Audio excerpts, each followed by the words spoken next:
बिना सोचे समझे इस तरह के निर्णय को लागू किया जा रहा है। ऐसे दृष्टांत पहले भी हम लोगों को देखने को मिले हैं। 2016 में नोटबंदी की घोषणा की गई थी। जो तर्क दिए गए थे, क्या वो सही थे? अपराध भी कम नहीं हुआ, न उग्रवाद कम हुआ, न काला धन वापस आया। हाँ, इतना तय था कि जो इनके पूंजीपति मित्र थे वो लाभान्वित हुए। जो भी निर्णय अभी लिए गए उससे आम जनता को परेशानी होगी, क्योंकि जो इनके पूंजीपति मित्र हैं उनको तो पहले से पता होता है और वो अपने सभी पैसों का ठिकाना लगा चुके होते हैं।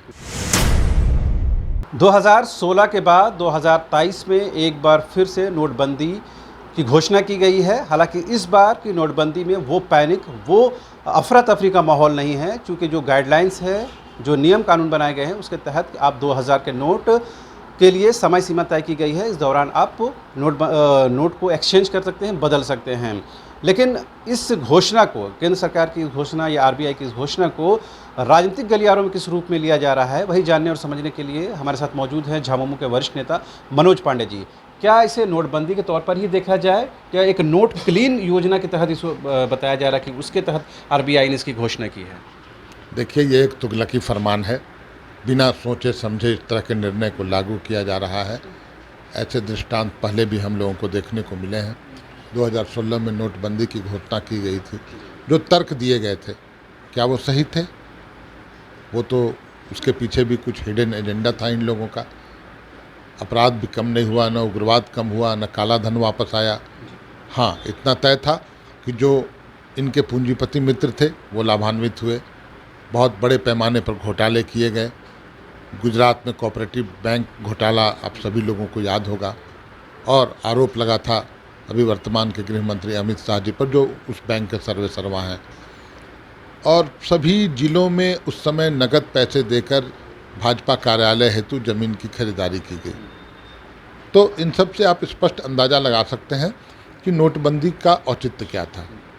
अभी जो ये बातें कर रहे हैं, जिस समय 1000 के नोट को पाबंदी लगाते हुए, उसको रद्द करते हुए 2000 के नोट लाए गए, ये समझ से परे था।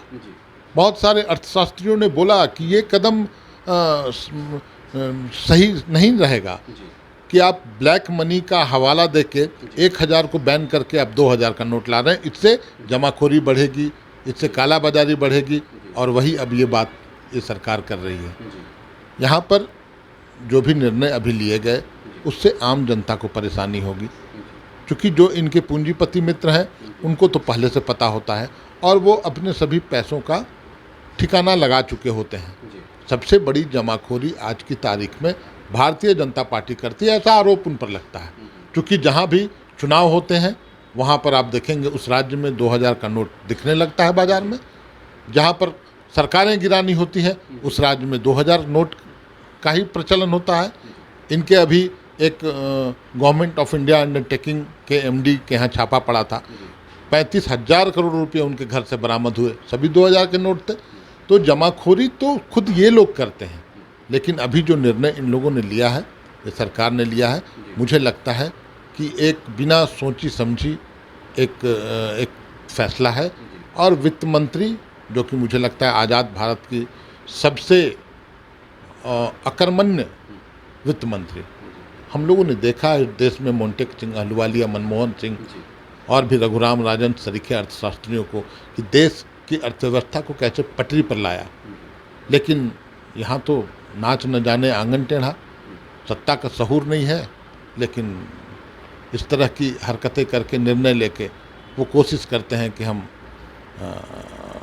सिर्फ लोगों की आंखों में धूल झोंकना, गलत तर्क देना। मुझे लगता है इसका असर आम जनजीवन पर बहुत ही नकारात्मक पड़ेगा और पूंजीपति मित्रों को फायदा होगा।